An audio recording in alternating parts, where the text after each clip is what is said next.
everybody, and welcome to Star Wars Month at the Crossing Kin Garage. I'm Kristen. And I'm Jedi Randy, strong with the Force. Are you now? I think you'd be more of a pirate. Hundo. Today, we are not necessarily diving into what ifs, but we are diving into the possibilities in the Star Wars universe. There are so many characters to explore in the Star Wars universe. Just in the Skywalker saga. I think it's going to be very interesting where they go with Rey in the future and where they might possibly go with any other animated or live action shows that may or may not be within that Skywalker universe and timeline. However, it is so rich with character after character after character that a 6-week show or a 2-hour film, they just don't have time to flesh out those characters. And that is what this episode of Crossing Kin / Star Wars Month is all about. Today, we each picked 3 stories from the Star Wars universe that we would like told. Now, obviously, everybody has a story from Star Wars they want told, whether it's expansion on a character or a throwaway line that they're like, that actually sounds super interesting. Maybe we get some more context for that. Or something like what the Acolyte was supposed to be. Or something like what everybody thought the Acolyte was going to be. Right. I mean, even some of the old Legends stuff that is no longer canon. Folks are like, please just canonize this. And Absolutely. I've said before, there are characters that have been lost to the waylays of the Legends canon that really need to be brought back and canonized. I'm not going to delve too far into that because I don't know all of that canon, so I can't really speak to it. I only know what I've learned from YouTube and the internet. Sure. But I know that there is a vast empire, if you will, of stories that deserve to be told in what is now Star Wars canon. Do you want to start? Absolutely. I'll start. I want to start with unpacking Yoda's story. We see Yoda, and unfortunately, Frank Oz isn't around to voice him anymore. Get the guy from Clone Wars to do it. He did a Yeah, decent facsimile. the guy. There are folks out there. Whoever's voicing Miss Piggy right now could do Yoda. And so it's one of those things that there's such mystique and mystery surrounding Yoda that Grogu, with being a similar, if not the same race, has just pouring oil on the fire or grease on the fire. There's a reason he was called Baby Yoda. Well, exactly. There's a reason he was called Baby Yoda before we even knew his name.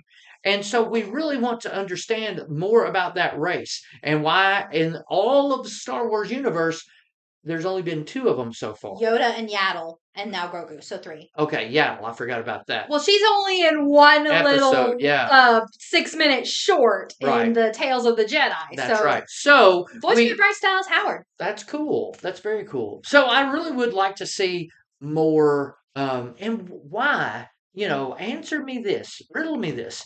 Why could Yoda not pick up on Palpatine? Why did Yoda not figure out Luke was fixing to kill even the younglings? Anakin. Anakin, I'm sorry. Why could Yoda, if he was this all-powerful Jedi, not see Vader coming down the pike as Anakin? Well, he felt Anakin killing the younglings, but he wasn't able to his perception, his precognition that he's purported to have. Exactly. There are so many questions surrounding Yoda that I think, honestly, for me, need to be unpacked, and they could do that with these bad lightsaber duels. And I mean, just, some of the ones that they've got Yoda doing are exquisite special effects. And Yoda's power is just incredible. He's the only one we've ever seen bounce back the Sith lightning. Why couldn't we have a 5 or 6 episode of his adventures on Dagobah? I mean, that's a creepy place. I mean, honestly, you could set it up as him starting his isolation in Dagobah and then flash back to training Dooku. Flashback to some of the prequel era. Flashback to Clone Wars. That's brilliant, Chris. Do it like that. Yeah. And then he hears Luke's ship coming in. Yeah, and crashing in. it is one of those that it is just one of those stories that they could have brought him along in the acolyte and just really done some beautiful, beautiful things, beautiful storytelling. Instead, we got the back of his head. Instead, we didn't get anything. Yoda is one of the stories I would love, love, love to see unpacked All in the right. Star Wars universe. My first one, honestly, this will be no surprise to Dad. I want a fuller unpacking of the Clone Rebellion. As you all know, the clones are some of my favorite characters. Rex is my favorite character. He is my Star Wars ride or die. But I mean, here's here's the thing. When we last saw Rex, he had a pretty decent network going with Echo and a few other renegade clones, saving some of these clones and putting them like helping them hide. Senator Chuchi was helping them out. Like we had a pretty decent clone rebellion happening. And yet, when we see him in Rebels, Rex is alone in an old Clone Wars era tank with only Gregor and Wolf, and they're hunting the bongo. He, again, when we last saw him in Bad Batch, he had a network going. When we first see him in Rebels, which is before episode 4, which is before A New Hope, he's alone with only Wolf and Gregor True. on some desolate planet. He's not talked to Ahsoka for years. He seems to have lost. Yeah. So, also, last time we saw Rex, Echo was with him, and Echo is not with him. And I'm not okay if Echo is not okay. And it hurts even more because, guys, Echo Base exists in the rebellion. Try and hold it together. I'm not okay. I Try don't. just Echo has been through enough. He deserved to live out his days very happily, and Echo Base the exists. force will be with you. Oh, stop it. But also, like, Wolf wasn't with them in the Bad Batch. We see Wolf, like Wolf is in a threatening position in the last season of the Bad Batch. Like he's working with Hemlock a little bit. So when did Wolf break away and join them? Also, where the crap is Cody? Because we see him in season 2 of Bad Batch and he goes AWOL and we hear nothing from him after. Yeah, the clones there's a lot more storytelling that could be done there. What There happened sure to is. Senator Chuchi? Because she was out there being cheerleader for clone rights, which hooray for Chuchi. I'm so glad we got Senator Chuchi in the Bad Batch because she was a really cool a character that I felt they could have done more with the Clone Wars, and then they made her the Bad Batch's or yeah, the clones and the Bad Batch's primary support system. Ambassador, so to Ambassador. speak. That's Yeah. the best phrase I Yeah. could. That was what I was searching for. Thank you. They make her their ambassador, and it's like, hooray! This character that was absolutely terrified to do anything when we first met her is now literally taking all of the senators and the chancellor to the carpet Hmm. for my boys. And Yeah, mm, and Kristen brings up a great point. I mean, there we mentioned it on the outset. There's so many characters and so many groups of characters that they have years of stories that they mhm. could tell. There are 20 years at least, or 19, 18, somewhere in there, depending on Omega's age. I track everything based on Luke and Leia's age, and so I try to gauge based on Omega's how much time has passed. So let's call it 15 for kicks and Okay. giggles. There are at least 15 years from the finale of Bad Batch to the Bad Batch's final scene with Big Omega, and to where we would have logically been meeting Rex Gotcha. in Rebels. So I want to know what happened between the last scene we see Echo in Bad Batch and when we find Rex and crew in Rebels, because Echo's not there, Wolf is now here, and we still don't know what happened to Cody. That's a great story. That's good, Kristen. My next one is it's being hinted at Mm-hmm. as we speak. Um, in the one of the last episodes of Ahsoka, we see Ezra Bridger coming back into the Star Wars universe Properly, properly, the the galaxy, galaxy. and with that also comes Grand Admiral Thrawn. Unfortunately. Thrawn, I would love to see what they do. I would love to see if Rey comes into a Thrawn-like story, Hmm. and they partner Ezra in as a part of that. There's so much that has happened since the Rebel crew, and in the conclusion of the Skywalker saga. If they're really going to start Star Wars as a reboot with Rey, this really needs to be a storyline that they either close completely Hmm. or they amplify and make it the big conflict going Before forward. the First Orders rise. Absolutely. Yeah. Here's the thing. Here's the thing. You remember in Rise of Skywalker that scene where Rey was hearing all the voices? It's really stupid, but uh, she hears like because she is all the Some of those Jedi. were None of those were Ezra. So only, unfortunately, one of them is Ahsoka. So that means that by that point in time, either Ahsoka has bit it or she is somehow just calling on Force Phone right. to help out.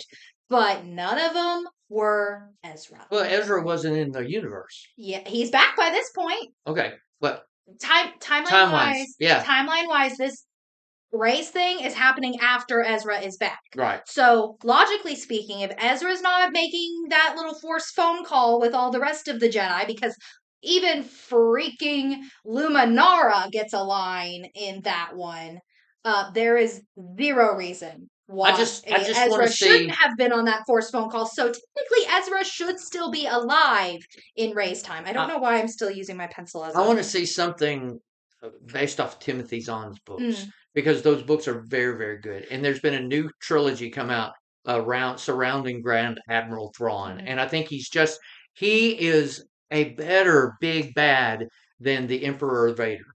Maybe not quite as much as Vader, but certainly as bad as the Emperor.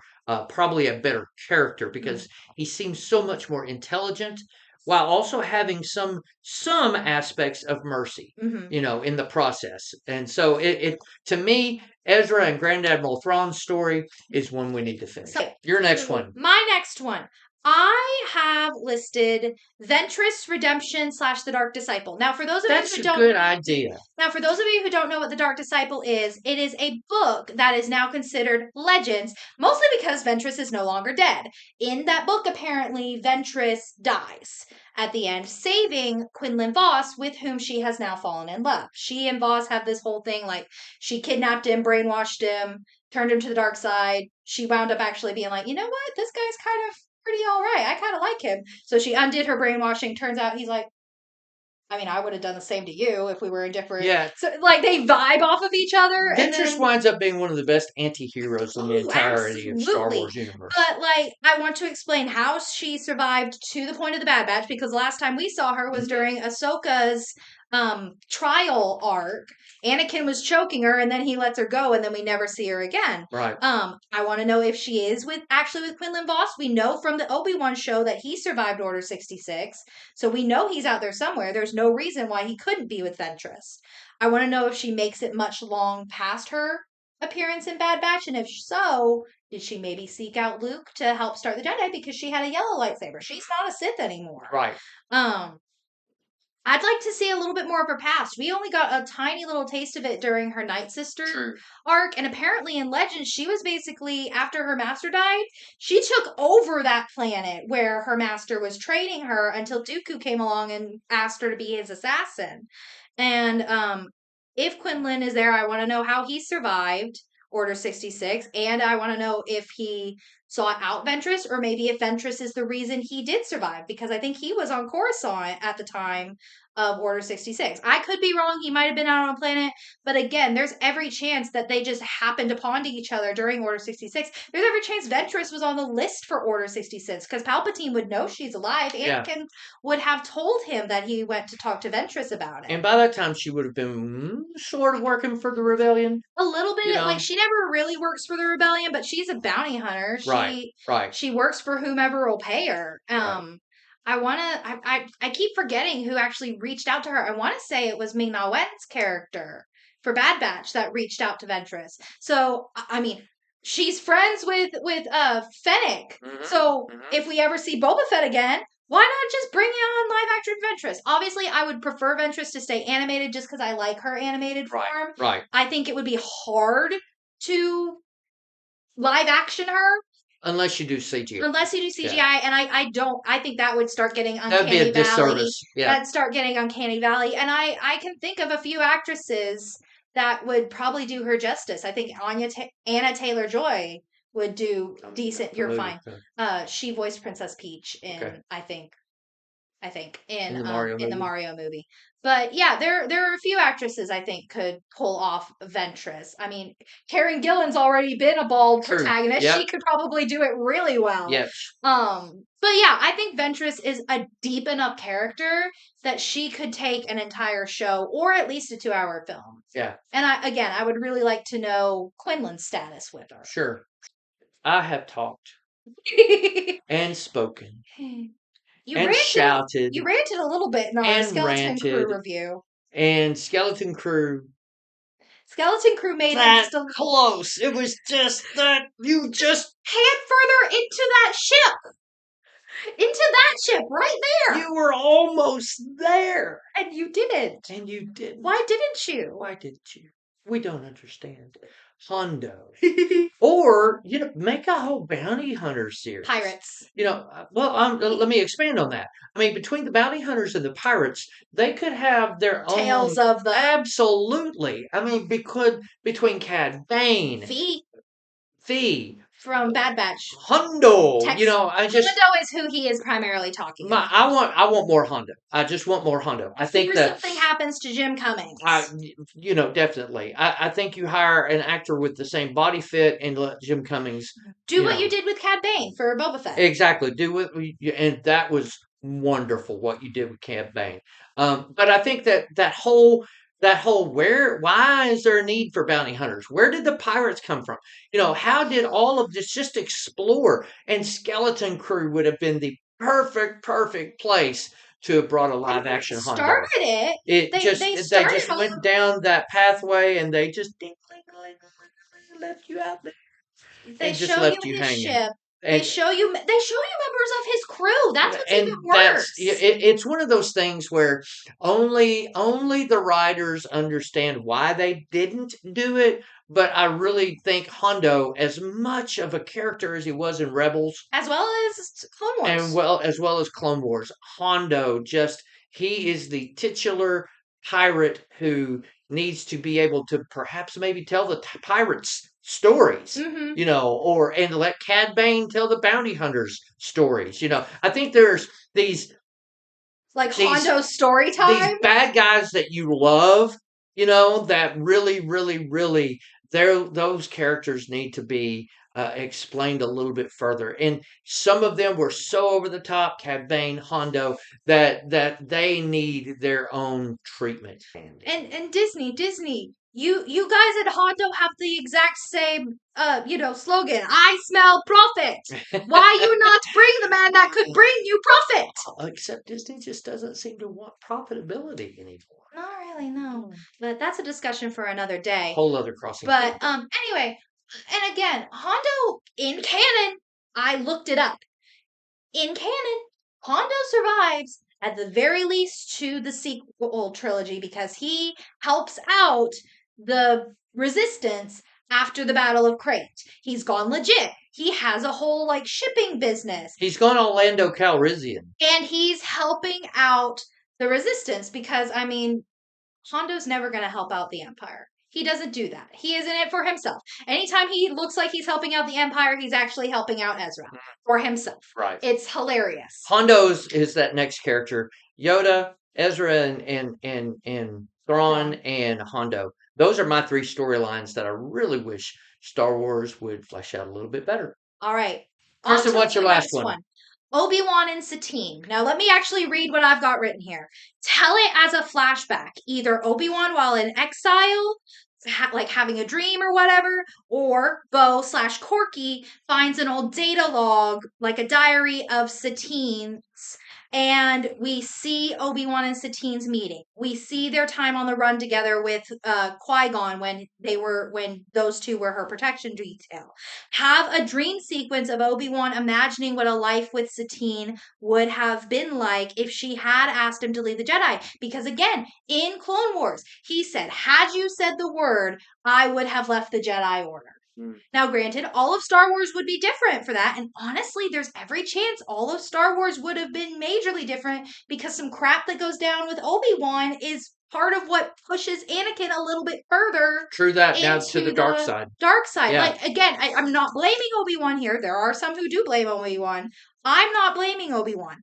But I think it would be so interesting. And then, also possibly confirm the fan theory that Corky is not, in fact, Satine's nephew, but is actually hers and Obi-Wan's kid. There were rumors so bad during Skeleton Crew just because Jude Law bears enough of a little resemblance To to Corky. to Corky, to Ewan, and a little bit to Kate Blanchett, upon whom Satine is Base. character Yeah. modeled. Yeah. So, there are a lot of people who are like, he's gonna be Corky, especially with his force sensitivity. Hmm. And because they hadn't revealed all the pirate stuff. Right. They didn't reveal any of the pirate stuff until much later in the Skeleton Crew's marketing. I didn't personally know it was going to be a pirate adventure going in. I love that it was. Again, we love Skeleton Crew. Fair. But I think it would have been so interesting if those fan theories had been right, because this is something fans have debated since Corky's existence. Right. Because we know he's not Bo's. Right. We know he's not Bo's kid. He looks nothing like Bo.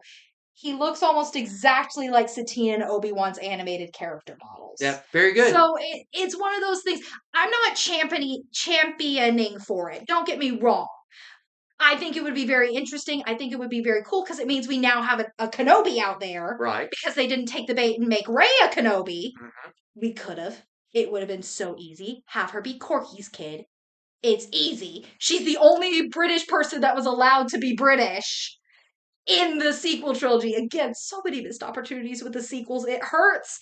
But I think it would be very interesting to see. I just think, and also they're actually a sweet love story. Yeah. They're a tragedy. I mean, it's a little bit Romeo and Juliet, but they're such a good couple. Like, even when they're not a couple, like, they're very supportive of one another. And yeah, they fight, but they fight in the same, like, they're arguing for the same perspective, but from different areas of it. Like, Mhm. it's very, they have just such a great dynamic, and it's so clear they love each other. Satine's death was the first time I ever cried in Clone Wars, like, sobbed Satine's death, and then most of the Umbara arc. I just cried through the Umbara arc. He can attest. But yeah, so Obi-Wan and Satine, I think there is enough story there. And here's the thing. There are still fans that haven't watched the Clone Wars. It's sad, but it's true. There are people that haven't watched Clone Wars and have no clue who Satine is. I kept expecting her to be like invading Obi-Wan's mind during the Kenobi series, because yes, a lot of the what he's dealing with is Anakin stuff, but he literally lost Satine like 2 months before all the crap went down with Anakin. Right. Like, it is 2 months. He is 2 months removed from losing the love of his life. Then he loses his entire family in the Jedi and his best friend, his brother. Like, he loses everything over the course of 3 months, and it is so tragic. And we didn't let Ewan play anything more than the brother tragedy. That's a waste of Ewan McGregor. That I think these six examples show you very, very much just the tip of the iceberg Oh, there of are the more. stories that could be told in the Star Wars, just with what we know of. And I Mhm. mean, there have been a myriad of books and comic books and shorts and I mean, anything known to mankind, it's been made in a visual format for this galaxy far, Far, far far away. away. Now, what would you like to see? Yeah, There's great storylines that perhaps we haven't even thought of. the Please leave video us games. video games. I'm sorry, yeah, No, no. Well, we've never played any of the video games. I think I mentioned but there last are year. storylines in the video games that There are are great absolutely storylines. fantastic. And so, what would you recommend? Flesh that out just a little bit. Make sure that you comment, subscribe, hit that notification bell, and join us every week as we come into the Crossing King Garage and just talk about stuff we like. This is probably the last video of Star Wars month, as I'm seeing it ranked in my scheduling brain. So this is it until next year with the every single week format. Hopefully you guys have enjoyed our little trip to the galaxy far, far away. We hope you've had a wonderful time with us. We hope that you've enjoyed our videos this year. Let us know what videos we need to do next year for Star Wars month. Dad and I are always planning Star Wars month because honestly, it's probably the most fun we have Absolutely, here yeah. at Cross and Kin every year. So please give us ideas as to what we can do next year. Make sure you look through our playlists, our past Star Wars months, just to make sure that your idea isn't something we've already done. And hey, if it is, go check that video out. Yep. Because here at Crossing Kin, you be the kin. We love you and we thank you for joining us this year for Star Wars Month. And don't worry, we'll definitely see you next year for Star Wars Month again. Until then, and until next week, when we do go back to our normal every other week schedule, I'm Kristen. I'm Randy from a garage far, far away. We're glad that you watched us here at Crossing Kin, where you're always family. Bye. May the Force be with you.